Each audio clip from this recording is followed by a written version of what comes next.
Ya sesungguhnya pemirsa, hanya hakimlah yang tahu sebenarnya apa yang mereka bisa simpulkan dalam kedatangan kunjungan hari ini ke rumah dinas Verdi Sambo, bahkan juga rumah pribadi Verdi Sambo. Tapi menarik, kita akan bahas di Apa Kabar Indonesia malam hari ini.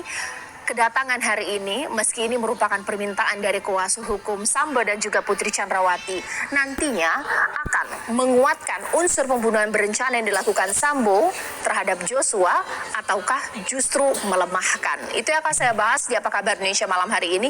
Di studio TV One sudah hadir kuasa hukum dari keluarga Joshua, Bang Martin. Selamat malam. Selamat malam. Ya, bertemu lagi kita di studio TV One ya Bang Martin ya. Saat ini saya juga telah tersambung dengan Prof. Gayus Lumbun di sini sebagai pakar hukum kita. Selamat malam, Prof. Selamat malam, Mbak Memes, Bang Martin. Selamat malam. Saya Caca, Prof. Mungkin Selamat kenalan malam, dulu, Prof. Prof. Iya, nggak Maaf. apa-apa. It's okay, Prof. Baik, sebelum saya ke Bang Martin, mungkin saya ke Prof terlebih dahulu. Ini kan menjadi tanda tanya, tiba-tiba di tengah ada persidangan yang digelar, kita mendengarkan keterangan saksi ahli. Sekarang tiba-tiba hakim memutuskan untuk datang ke TKP, rumah dinas, bahkan juga rumah pribadi. Dan ini dikatakan permintaan dari kuasa hukum. Memang secara hukum ini diperbolehkan, dan apa sih tujuannya, Prof? Iya, saya pikir ini untuk menjadikan keyakinan hakim tentang lokus delicti ini kan bisa dilihat langsung. Berapa luasnya, kalau orang berbicara kira-kira terdengar apa tidak, apalagi tembakan senjata api apakah bisa didengar apa tidak. Ini hanya menguatkan saja, menambah, tetapi memang disepakati tidak ada pembuktian di sana. Saya pikir ini bagus-bagus saja, walaupun jarang ya perkara pidana ada mendatangi TKP, kecuali perdata memang sering sekali. Tapi ini tidak janggal, tapi ini tepat sekali karena lebih membuat hakim yakin. Kemudian semestinya keluar rumah itu seperti apa, kan RT-nya juga ada di situ, RT juga anggota Polri kalau saya tidak salah, juga akan bisa memberikan keterangan yang disampaikan oleh di dakwaan. Kemudian hakim akan melihat secara langsung seperti apa bentuk ruangannya, berapa besar antar kamar dan yang lain, kalau ada beberapa orang di sana. Itu hanya menambah keyakinan hakim. Baik, sekarang saya ke Bang Martin. Bang Martin, kuasa hukum itu pasti sudah cerdik, ya dibayar ya untuk membela kliennya. Dimintanya atau permintaan untuk datang hari ini kan permintaan kuasa hukum Sambo.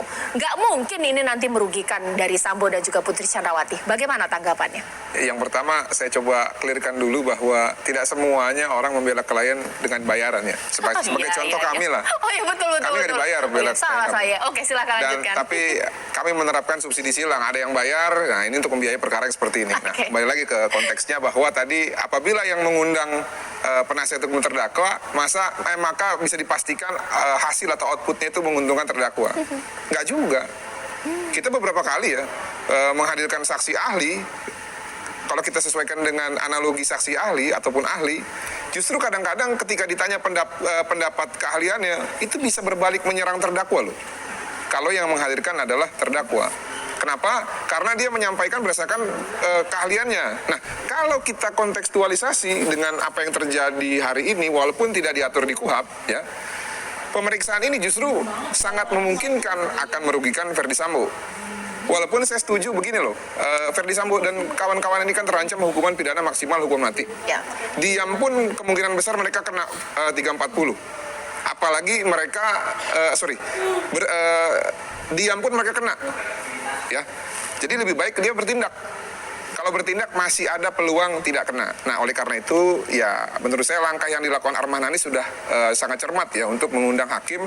Dan ini nanti ke depan akan memudahkan juga pencari keadilan yang lain dalam pemeriksaan perkaranya di persidangan. Nah, ada dua hal yang saya lihat yang mau dicoba dicerahkan oleh penasihat hukum Verdi Sambo ya. Nanti mereka bisa bantah terserah, tapi menurut pandangan saya ada dua hal.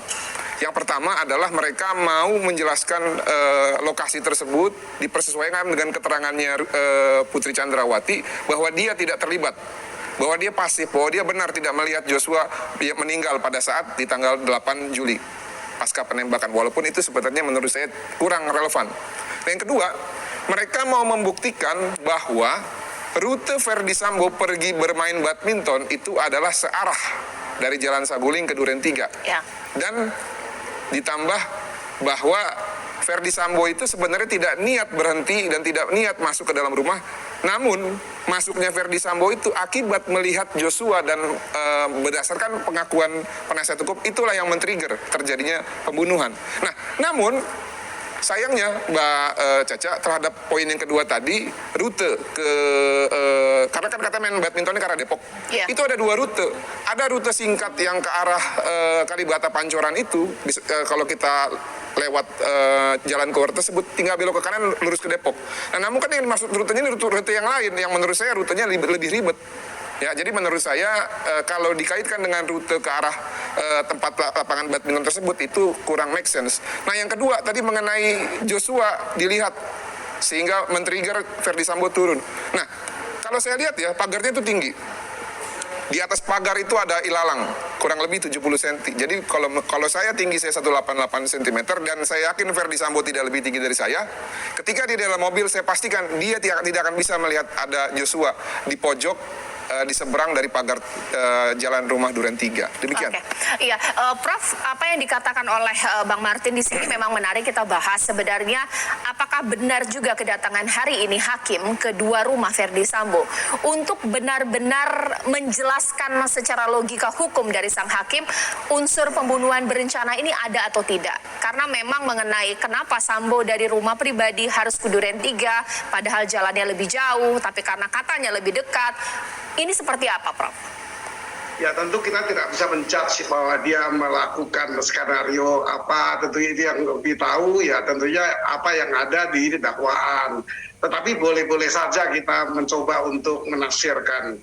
Tapi bagi saya yang penting kalau ini kunjungan ini tidak diatur secara spesifik, tetapi ada di KUHP ya, di pasal 84 ayat 1 itu memang menyebutkan bahwa pengadilan negeri mempunyai kewenangan untuk mengadili segala perkara mengenai tindak pidana yang dilakukan dalam daerah hukumnya dan dalam hal ini tempat tindak pidananya masuk dan disebut sebagai locus delicti. Itu bunyinya. Artinya apa? Kunjungan ini bagian dari proses persidangan yang diperlukan oleh hakim untuk menambah keyakinan. Itu saja pandangan saya. Bahwa apa yang ditafsirkan tadi ya mungkin saja dirancang untuk menguntungkan tapi malah merugikan ya, bisa juga seperti itu. Tetapi saya menyortinya bahwa hakim telah melakukan satu proses fair trial ya, memberi kesempatan kepada semua pihak agar memenuhi permintaan, dia ikuti apa saja yang diminta. Jaksa semula tidak diundang, ketika minta pun diizinkan 6 orang. Jadi bagi saya hakim telah mencoba melangkah hal yang bisa dipenuhi.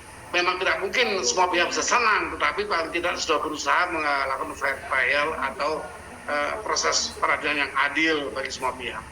Oke, baik. Nanti sesaat lagi kita akan melihat bahwa keinginan dari kuasa hukum menghadirkan atau meminta hakim datang ke 2 rumah dari Verdi Sambo ini adalah keinginan untuk menjelaskan sebenarnya posisi Putri Chandrawati dalam unsur perencanaan dan juga pembunuhan ini seperti apa. Karena kuasa hukum memang menegaskan bahwa Putri tidak mendengar ketika Ricky Rizal, Eliezer dan Verdi Sambo merencanakan atau membicarakan soal membunuh atau menghabisi Joshua. Bahkan juga ketika dieksekusi katanya Putri jauh lokasinya sehingga tidak bisa mendengar. Ini seperti apa? Sesaat lagi di Apa Kabar Indonesia Malam.